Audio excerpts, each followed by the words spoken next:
Assalamu alaikum wa rahmatullahi wa barakatuh. Welcome to Inspirate Business, where we kicking off 2024 with a very, very topical discussion. We're talking all things halal. This very intriguing topic. People want to understand the halal industry. It is a multi-billion-dollar industry, but it has a lot of some negatives to it as well. There's maybe ignorance around it. And we're going to be speaking to somebody who is really a specialist in this industry, somebody who has worked tremendously in this industry with the formation of SANHA, the unification of various bodies in South Africa, now working internationally as well. A very good friend, an associate, a mentor of mine, somebody who I read Taraweeh with for many, many years. Welcome to the Inspirate Business Show, Hafez Moorad Booley. Wa alaikum salam, and assalamu alaikum to all the viewers out there, Brother Yusuf. Yes, it is an absolute honor to have you on our show. And it is something that really we need to unpack this halal industry. But before, you are representing as the chairperson of the National Independent Halal Trust, NIHT. That's correct. Right, and NIHT, I believe, has been running since 1992. 1992, yes, that's Yes. what we were formed as the Independent Halal Trust. And in 1998, we formulated as the National Independent Halal Trust after we removed ourselves from SANHA. All right, okay, so we want to talk about, the various bodies, how they got involved as this, as SANHA, as a collective, and then the breakaway, and what you're doing. But before we get to all of that, let's just understand as we do on all our shows, we want to get to know Hafez Moorad Booley. You grew up in Indonesia. Grew up in Indonesia. I matriculated from Nirvana High School. I completed my Hafez at the Kirk Street Madrasa, the legendary Kirk Street Madrasa, under our Qari Abdul Hamid Panoli. And then I went to Pakistan, Karachi, to study at the Binori town, Darul Uloom, where many illustrious ulama have come from. And thereafter, I wrote for BA LLB at FITS and completed at UNISA. And I've been always involved with the formation of various organizations.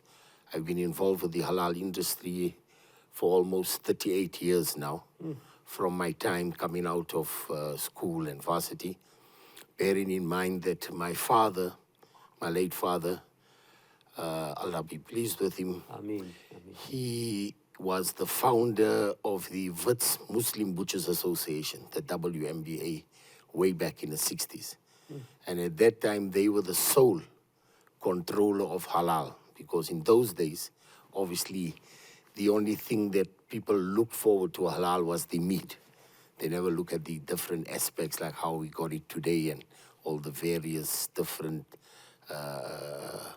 protocols that have been set in place to determine all the various products and pharmaceuticals, etc. There's halal. So that is basically where we are. This is where I am. And it's great to see you after a long while. Yes. We've read Taraweeh for many, many years. I think almost 28 or 30 years we read. Yes, at Taraweeh the small town of Vleerhof. Yes, fond yes. memories of that. So, look, you are a subject area expert, right? 38 years. We say we like to bring people that have got the 10,000 hours. You definitely have more than 10,000 hours. Now, obviously, groomed by your father, this is in your blood. Now, let's understand, you said there was a sole body at one stage, and then when we look at the halal industry today, in South Africa particularly, we understand it to be various bodies. There's SANHA, there's the MJC, there's NIHT. Why the differences? I think basically it works down to standards. That's one of the major issues that we had. But the other problem that I've picked up, and as you will understand in the geopolitical system, especially in our country, because of the various theological differences, etc., there always seems to be a power struggle of control. And unfortunately, many of the ulama don't really have the substance or the understanding to look at the bigger picture for the benefit of the Muslim Ummah. And I mean, for many, many years, I fought to try and have the subject of halal taken away from any ideological base, etc., if you understand. So the idea was, if a product is halal, irrelevant of which ideological side you sit on, it should be basically 100% halal. And that is what we've always strived for.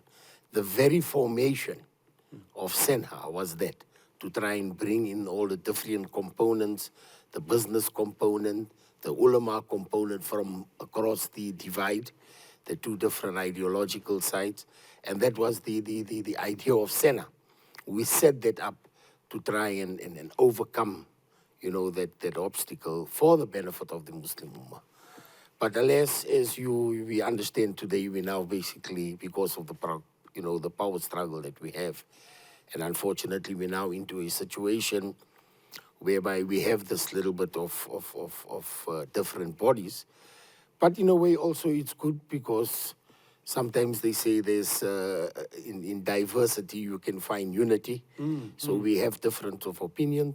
And alhamdulillah, we work very closely with the Muslim Judicial Council, and we try and see exactly where can we work and find common ground in establishing a system that will be beneficial for the Muslim Ummah, not only of South Africa, but the entire world. Because as you will understand today, with the globalization and the cross-proliferation of business and imports and exports, etc., we no longer isolated like we were in the 80s, etc. So we need to understand that halal doesn't basically only stay here in South Africa or what happens in South Africa. Yes, and through that, my understanding is you are on the World Halal Food Council body as well. Yes. You represent South Africa there. One of the only South Africans that are there. I'm the only organization that is represented on the World Halal Food Council. Which is based in Indonesia. Which is based in Indonesia. We have basically almost 107 different bodies from throughout the world. From America, from Brazil, from Belgium, from UK, South Africa, all over the place. Malaysia, Indonesia, China, etc. And we've made great strides in trying to establish a uniform standard. So that basically makes things easier. So a product that is produced in Brazil, maybe by example, would be then acceptable in South Africa, in UK, in Pakistan, wherever. That is basically our whole challenge. And alhamdulillah, we've gone to great strides. One of the major things that we've basically established also at the World Halal Food Council, and the NIHT has as well, is basically a scientific research council. Because like I was explaining you, halal is no longer just about meat. Halal basically pertains to everything, to your cosmetics, to pharmaceuticals, to your hair products. Yeah, and then of course, I mean, if you're producing FMCG products, it's the ingredients into that. I mean, your colorants, your food, your flavorants, etc. Yes. That all goes through with it. And then obviously these are all things that need to be checked on and worked upon. And so it doesn't only just end there. At the present moment, we have a situation of food stability and the crisis of feeding the entire population of the world. So at one of our last conferences, there was an interesting discussion about the fly larva being utilized as a high-protein feed for the millions and millions of people, especially people in impoverished countries where they battle for food, etc. So obviously the whole issue is that we got to have the scientific guys, we got to have the ulama, we have to look at the various fatwas, that is this halal, can it be halal, etc. So we way past, Yusuf, worrying about Auntie Fatima's cafe on a corner if her chicken is halal, Yeah. or if the sandwich from X, Y, or Z takeaway is halal or acceptable. We way far from that. You've seen maybe lately we've had discussion, and South Africa has already started, where we have lab-grown meat. So meat that is basically grown in a lab. Yeah, this is using new age technology to create. Exactly, utilizing the chromosomes, Yeah. utilizing, various enzymes, etc. So that leaves us now with the question, $1 million question: is it halal? Is the Muslim community going to be allowed to eat from there? Will it reach out into a stage where lab-grown meat might become much cheaper than the so-called organic meat, as they say, etc.? So these are the challenges that we are faced with. And alhamdulillah, from the National Independent Halal side, trust side, we basically are ready. We have the special components that have been set. So we have an ulama committee that basically I'm going to takes cut care. you off there, because I want to get to understand NIHT in detail, like the structures, the processes, the protocols you talk about. We've come to the end of this section already. This intriguing topic from this subject area expert. I'm besotted over all this information, and let's get deeper into what NIHT do, and I'd like to get into the meat of it, pardon the pun, immediately after the break. Welcome back to Inspirate Business. We're here to inspire you, to empower you, and to enlighten you. And we have on our red hot couch, sponsored by Aza Collective, looking extremely shining with noor, and alhamdulillah, looking very dapper, Hafez Moorad Booley, a subject area expert in the halal certification industry, a chairperson of the National Independent Halal Trust, and a member of the World Halal Food Council. Proudly South African, represented on an international level. And you were talking before the break, and I want to get into that, about the protocols. I love this because what you're doing is, we understand the halal industry just to be, well, I understand it to be as myopic as just somebody that sits at an abattoir and then just certifies meat. It's so much more than that. This is not just about meat, as you mentioned. It's the whole process, the global supply chain. New age technology is now coming in with nanotechnology and all of that that's happening, new forms of food that helps impoverished nations, chromosomes and all of that. How do we deal with all of these challenges? What are the protocols? How do you standardize? So let's double click into NIHT. Right? You talked a little bit about it. How is it structured? How many people? The protocols. Let's talk about that. So, from the time that we started, like I said originally, halal was only about meat, and as it moved and that we understood, and when we had this discussion, and it's been basically, like I said, a passion of mine, I realized then to say that, listen, relying just only on the ulama or on the Islamic point only, it's not going to basically be feasible. So that's why when we set up the National Independent Halal Trust, we set it up with three components. So the first component obviously is the ulama component. Right. Of the ulama component, where we have competent ulama, we have muftis, and we don't have a problem that we would basically ask for fatwas across the ideological spectrum. We would get fatwas from overseas, we would get fatwas from our local muftis, etc.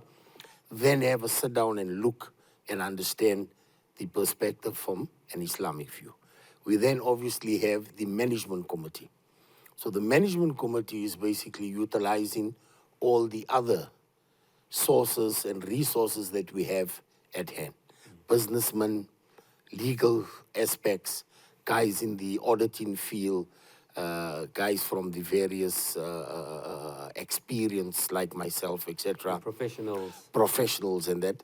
And then we have the Scientific Research Committee. Okay. Now, the Scientific Research Committee is set up by only professional scientific research guys under the chairmanship of our Professor Arshad Mehta, who is based at the Honors Support Institute outside Pretoria. And on that board, we've got basically biochemists, we've got food technologists, we've got food scientists, etc. And their job is to look at it purely only from a technical view and from a technical point.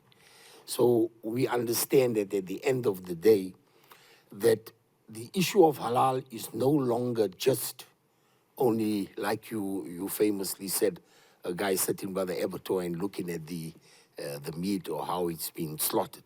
So that is their job. So automatically, when a product comes forward for certification, we need to basically look at the various councils, the various components would sit down, look at it, investigate it, and then bring it together. So not only from a perspective of Sharia, from a perspective of the technical and scientific side, but then also The commercial and business from the side. commercial, yes, from the Right. commercial business side as well, so we don't end up in a situation whereby we shoot ourselves in the foot, where we got mega multinational companies making millions and millions of rands of halal products, but absolutely nothing is absolutely coming back into the Muslim community or helping us drive and build up the Muslim community. One of the most interesting aspects that we have in the National Independent Halal Trust and part of our protocol and constitution is the concept of Muslim economic empowerment.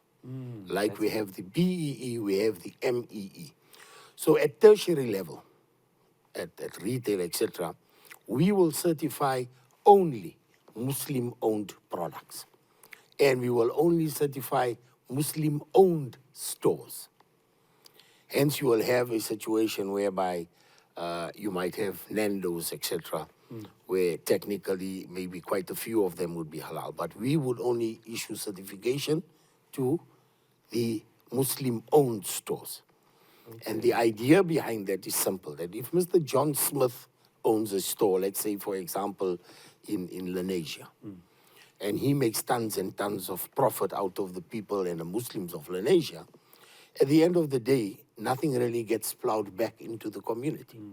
Whereas if Yusuf owns the store and he makes money, the masjids, the orphanages, the madrasas, the maktabs, also money comes back in there. And based on the fact also that Yusuf can basically build and he can get another store and another store, so we basically empowering the Muslims to move on.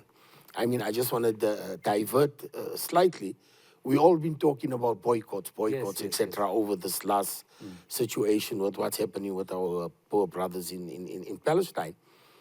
And then we look and we says, but there is no Muslim-owned, alternative or something that we can say that is ours, supported fully and wholeheartedly, because that is the whole strip.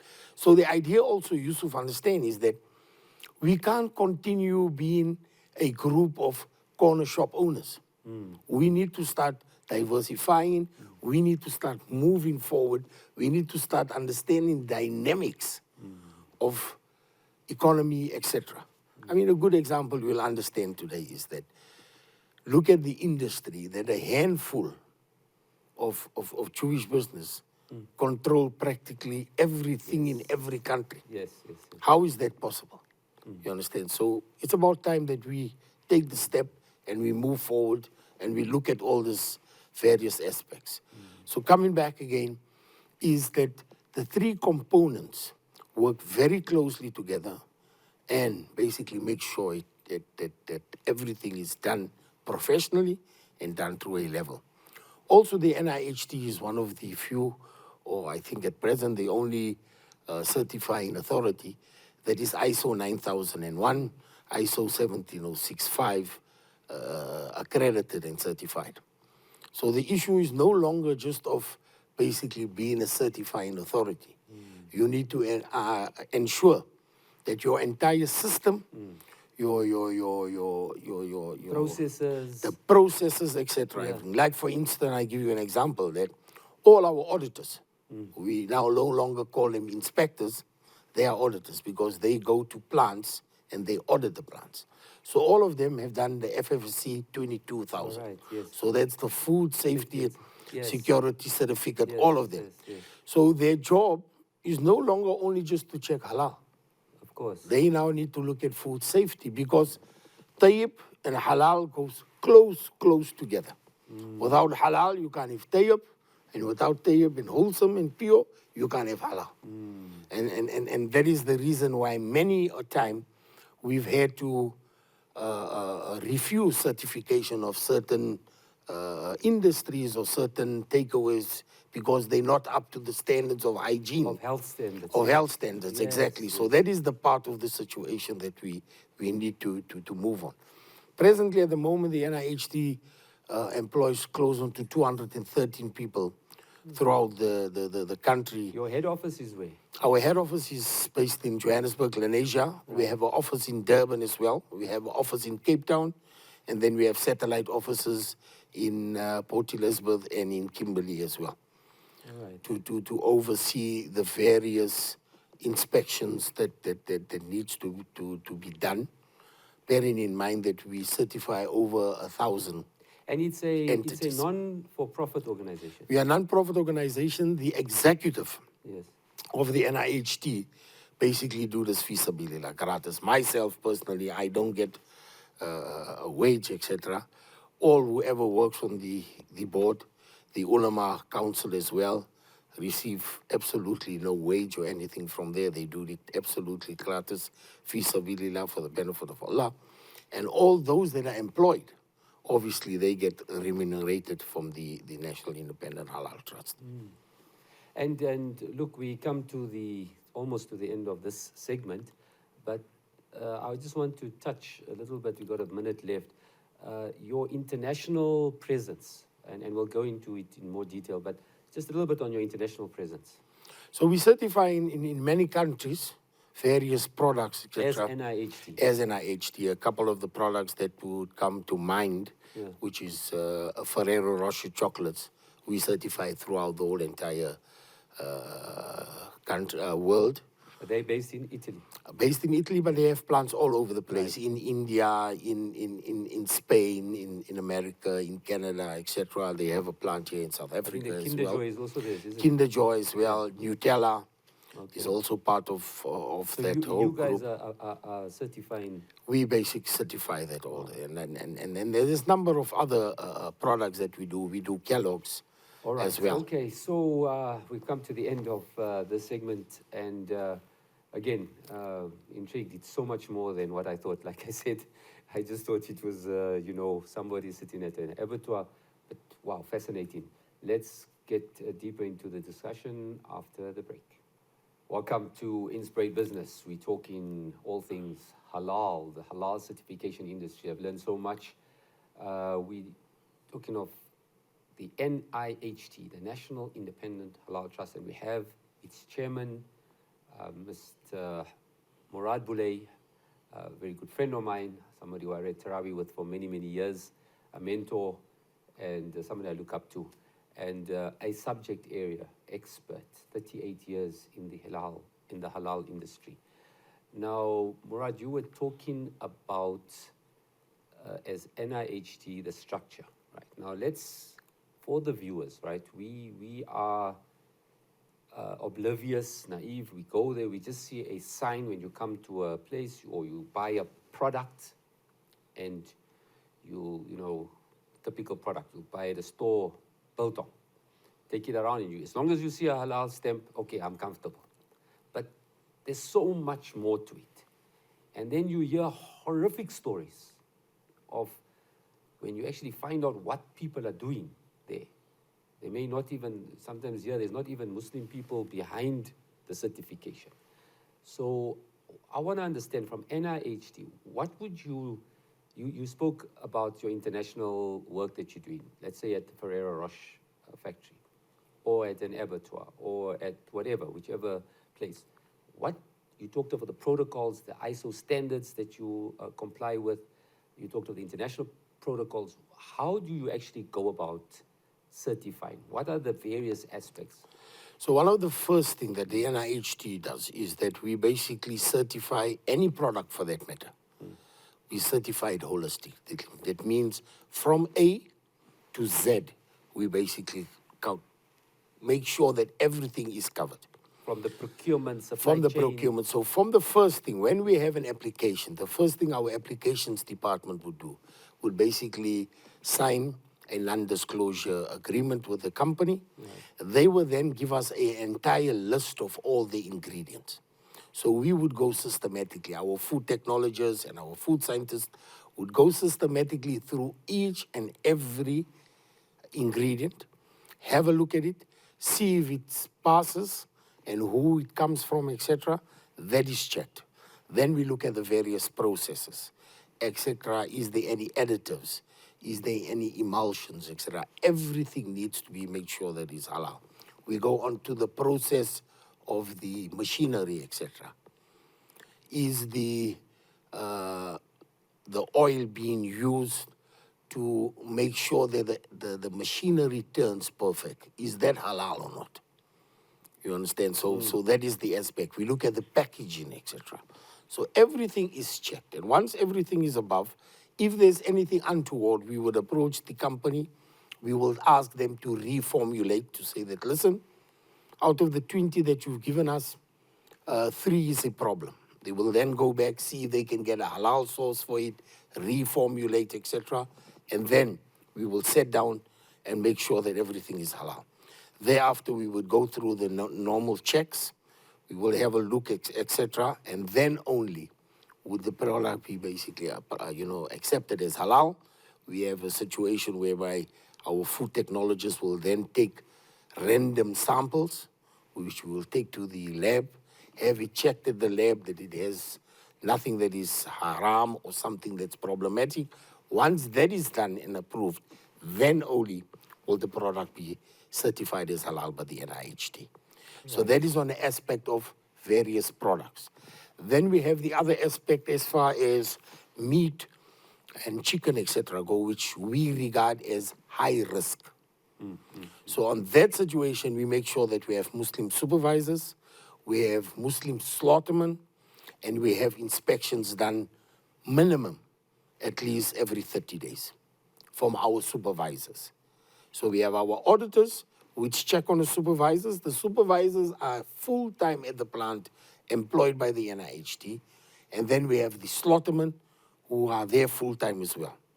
So you have the slaughtermen, we have the supervisors that oversee the slaughtermen, and then you have the auditors overseeing the supervisors, etc. So the issue is not a simple pick up Mr. Shaban, just arrived from Malawi, or you're a Muslim, give him a knife, you start slaughtering and carry on. There's an entire process. So we continuously have training programs, continuously, because part of the ISO 9001 and the 17065, which is the administration side, is that we continuously have training. So we have full-time training. We have training for supervisors. We have training for the slaughtermen. We have training for our auditors. We have training for our office workers, etc. So everybody needs to train. Everybody needs to better themselves. And it's all about upskilling. I always tell my staff when I come in that, Alhamdulillah, you've joined the NIHT. But in 5 years' time, I don't want to still see you as a slaughterman. Or I don't want to see you as an auditor. I need you to move. And Alhamdulillah, if you look at the many of the guys, like our COO at the present moment, Maulana Abdullah, came in as a supervisor from Nando's, worked in the spice factory, and got promoted. From there, moved on to become an auditor, from there to the office, etc. And that is the whole idea. So the concept and the idea is to upskill our Muslims and to basically make sure that they basically learning skills, they're learning the latest fads, if you can call it, and they're making sure that we stay in abreast of what is happening, not only in South Africa, but in the entire world. And this is where the World Halal Food Council comes in handy, because you're interacting with guys across the world, and you're looking at all different aspects. I mean, at one of the conferences, I presented a paper of the halal systems in a minority Muslim country. And, you know, all the European guys really appreciated and enjoyed it because we all face that exact same situation, you know. And ironically, when we look at it, Yusuf, we are basically 1.2 or 1.8% of the total population. Yes. And we punch in way above our this is weight true. because we're very vociferous, etc., about the halal and things like that.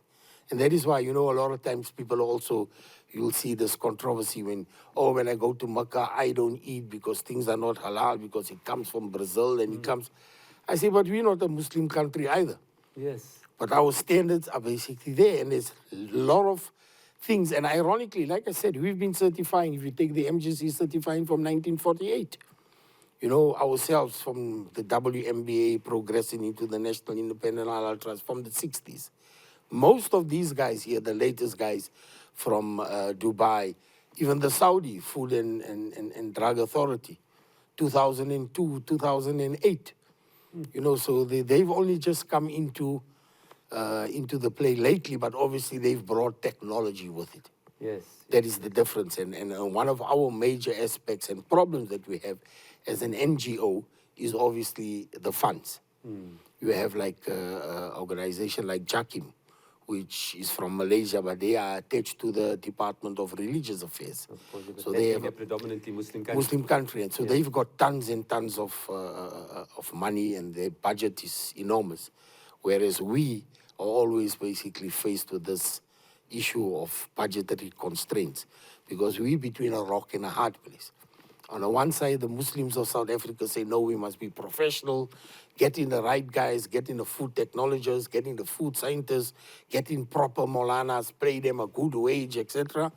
And then on the other side, they say, the halal industry is a money-making scheme. Yeah. So we're between this rock and a hard place. Yeah, it's quite a challenge. But your funds that you, obviously is through charging the various companies that you certify, you get a fee for that, right? And then most of that goes to your operating costs. Yes, obviously, that goes to our operating cost. We also have a social program where we have almost 38 organizations, which we basically, our social responsibilities program, where we take care of a number of maktabs, madrasas, darul ulooms, etc., orphanages, and that where we give them a certain amount from our funds. So one of the key aspects of us is that because there's no profits for the executive or the members to enjoy, we utilize whatever funds that we've basically accumulated, we basically utilize them. Exactly, back into that. Yes, we again coming close to the end of this segment. And what is interesting is, you know, you're talking of the challenge of funding, because like Indonesia has got, I mean, these predominantly Muslim countries are funded by the governments. So, but then what would happen? Is it like big businesses that are punching above their weight in terms of, you know, successful Muslim businesses? Are those the guys that would then be providing donor funding? Is that how it works? No, the NIHT, I need to specify and be very specific. We do not take donations from anybody or anyone. All right. All funds is basically from our certification fees. Everything and every cent that we get is from our certification fees that we take from there. And that is obviously the challenge, because certain of the fees, we may be charging 300 Rand a month. There's other companies, 2,000, 2,500. So it's not like enormous amounts of money. But because of economics of scale, we've been able to maintain and develop a system, etc. But by and large, like I said, the ideal situation would be we'd love to have many more Muslim food technologists, Muslim food scientists, Muslim biochemists on the payroll of the NIHT, whereby we can utilize all these various people in ensuring that the Muslims of South Africa eat a 100% halal product. Yes, we've come to the end of the segment, and when we come to the last segment after the break, well, let's talk about where the halal industry is moving to. We take a bit of a view next 5 years and how the NIHT can play a meaningful role immediately after the break. Welcome back to Inspirate Business, where we're here to empower, to enlighten you, the viewer, around various topics. And today we're talking halal, all things halal, with a subject area expert, Hafez, Moorad, Booley. Now, we've come to the last segment, and we always take a futuristic view. With the halal industry, it's a multi-billion-dollar industry. Everybody today, I mean, if you take 20 years ago, you would have a challenge even talking halal. People would be like frowning upon that. Today, I think businesses realize that if you don't, it's actually become a commercially opportunistic for businesses to get involved in the halal industry. You're talking of halal hotels, which was unheard of before, right? You're talking of, in every aspect, people realizing, and this is not only Muslim, I'm talking non-Muslim the world over, that this is serious business, right? We have numbers as Muslims around the world. Yes, we small population here, but if you take Africa and you take the world, and Islam is actually becoming, the more they try to diminish it with all Islamophobia, the more it rises. Gross. And so there's a great opportunity. And where do you guys see yourselves as NIHT playing on this global scale? You were talking a little bit about technologies as well, with this new age technologies around food. How do you play in that space? What are the views that you have in terms of the future? Well, basically, one of the major things that we, as the National Independent Halal Trust, is that we have to accept the fact that with globalization, etc., and food security for the billions and billions of people on earth, and the aspect of halal, we now have halal tourism, we have halal finance, we have halal takaful, insurance, etc. So halal is no longer reserved to what you eat. It's now become a complete way of life. So one of the aspects, and this is the thing that we need to understand as Muslims, that we are no longer operating as an island. We are now become part of the mainstream. And we have to embrace technology. To move with the times, etc., we have to embrace technology. And obviously the urge and the request to the ulama and to the Muslim scientists and all that is for us to work together, to find a balance, and to find a common goal towards serving the Muslim Ummah. You know, we can't keep just referring, oh, that wasn't how it was done previously, or in the times of my great-grandfather or my grandfather, it was never done like that, so we can't accept it. And we then put a fatwa, inverted commas, on, no, that can't be accepted as halal because, not because of the technological aspects or looking at it from a Sharia point of view. It's just like, it's something that's alien to us, so automatically we just discard it. So we have to change. The fear of change. Change, exactly. Yes. So we have to change our mindset because we are moving. Times are moving. We are moving towards different things. I mean, just interesting in there, we had a situation whereby they're utilizing chromosomes and enzymes from animals now into tomatoes that would make the tomatoes stay fresh forever. Fraud-free tomatoes, if you call. So these are the aspects that we are faced with. And not only for us, Yusuf. We need to look at the future generation of our children. It's like, where do they go from here? So we need to, one, educate them, educate ourselves, and then look at the solutions that is in front of us. Because our Prophet Muhammad sallallahu alaihi wasallam, 1400 years ago, gave us the answers. We looked at it. We looked at the aspects. There was things that when he did, obviously today we're doing is far away from it. But the ulama when they sat down and looked at the practicality, etc., I accepted it. You know, that look, okay, it can be done because of the circumstances, etc. So that's what we're looking at, that we need to understand going forward. This is part of the aspect that we need. The other aspect that we need to understand, we need more Muslims in professional places, professional roles. From the NIHT side, we're looking to set up bursaries, etc., for food technologists, for BSc food sciences, for animal husbandry, for BSc agriculture, because that is the stuff that we need. We need to understand that concept, and we need to understand, because this big machinery of halal can only chug along and can only move along according to Sharia compliant methods if we have the necessary people to keep it moving along and making it work. And that is the perfect aspect. Like previously with the imam of the mosque or the local ulama, you bring him, right, come, you do X and you do Y. But after a while, everything is above his head because he has not been trained to understand the aspects and look at it. And this is where we need that. And I had a little bit of a chat with a group of Darul Uloom students that qualified. And I told them, you're an alim, you are Maulana. Nothing stops you from going for further tertiary education. Of course. Become a food. Certified. Exactly. Yeah. Get a BSc in food sciences, because then we have people that now have religion, they have basically Sharia, and they basically have the scientific knowledge. So they can then guide us going forward. I mean, you know, we've had this whole debacle over this Christmas period about the so-called halal-friendly restaurants, etc. There is no such a thing as halal-friendly, and we understand it.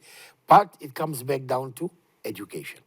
If we are not going to educate our youngsters, if we are not going to explain them and show them the benefits of a totally halal product that they need to consume, then that way, obviously, they will understand better, and then they will stay away from all these various so-called halal-friendly options that are there. So going forward, the NIHT, we face the challenging times, but also, I think, very exciting times going forward. And we're looking forward to collaborating with all the various role players throughout the world. But more importantly, I think there needs to be collaboration with the role players in South Africa first to bring around some harmony and some sort of unification, if I may use that word. But you also brought a very good point, which is very dear to me, discussing a relevant issue, this whole boycott aspect. And, you know, my business partner and I always debate this. He says, okay, it's all great, you're boycotting clover. Ideally, you should be showing, boycott this, but this is the alternative. And that alternative you mentioned should ideally be a Muslim-empowered alternative that is playing on that level. Where is an international Muslim company, Muslim-owned company, playing in the milk production space? And where is an alternative Coca-Cola product playing in the Muslim space? So that is, I guess, a great opportunity from a global perspective. If you're collaborating with the Indonesians, Malaysians, I mean, coming up, I heard something very interesting. They said that the recipe for Coca-Cola, because at the time of the Shah in Iran was given to the Shah, and then obviously they had the Islamic Revolution, that recipe is one of the only countries in the world that is sitting in Iran. That actual key recipe for Coca-Cola. Imagine you take that and you're creating an alternative, a branded Muslim owned company. Yeah. Well, look, Yusuf, there's a number of companies now that are producing, maybe not Coca-Cola at the same level, but different, which is almost close to what Coca-Cola is. But again, the aspect that I'm saying is that the NIHT would like to embrace, and we do embrace, because we continuously meeting with businesses, Muslim business, etc., to understand the concept that, listen, Muslim businesses cannot just remain on the retail level and try and grow your product all the time. you know, only from a retail point of view. We need to get into manufacturing. We need to start understanding the concept of expanding. So we have a situation whereby Muslims can expand and build on from that, you know, because otherwise we just left as small cash and carry owners, small little corner cafe owners, and nothing else is happening. And then when it comes, we all hot air.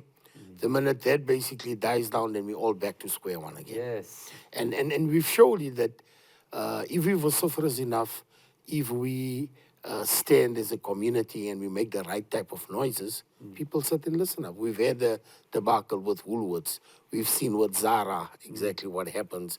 So it's not an issue, obviously, that they're just oblivious to us. They are well aware of the power of our buying power, etc. And we need to utilize it and use it to the benefit of the Muslim Ummah. We've got a minute left. Some parting words, maybe 3 key elements that you can share with our viewers, just as to summarize.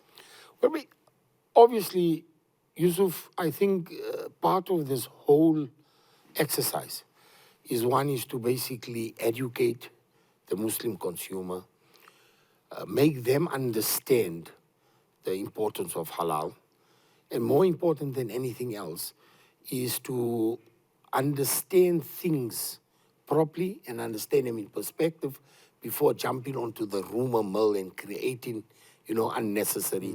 I only support X or I only eat Y, etc., based on no knowledge whatsoever, but just basically on hearsay. And that is the aspect that we need to understand, that Islam was never spread by hearsay. The Prophet ﷺ and his Sahaba spread Islam practically. Yes. People looked at their behavior, they looked at their demeanor, etc. And based on that, Islam spread. So by the same token, halal needs to be used and spread in a similar way. Not as a fear factor. Or everything is haram, everything is haram. No, don't touch that, don't go there, don't eat that. We need to change that perspective. Thank you for that. If people want to contact you, there's our website, niht@halal.org.za. All right, we'll put that at the bottom of the screen. I hope you have been enlightened as I have from Hafez Moorad Booley. Thank you so much to be on the Inspirate Business Show.